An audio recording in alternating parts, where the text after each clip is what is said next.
Rubbing potato on your skin has many beauty benefits.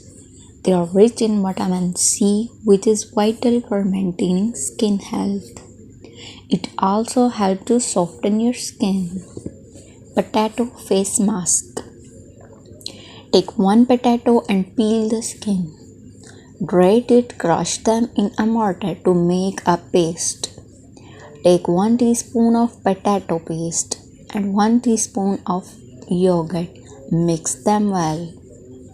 Apply this mask on your face. Leave it on 10 to 15 minutes and wash off with cool water.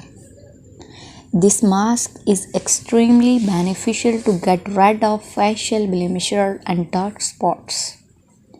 If you have dry skin, potatoes will help to you give that smooth skin feeling in a minute. This mask helps to get rid of hyperpigmentation, reduce swelling and exfoliate. For oily skin, use potato paste and rose water.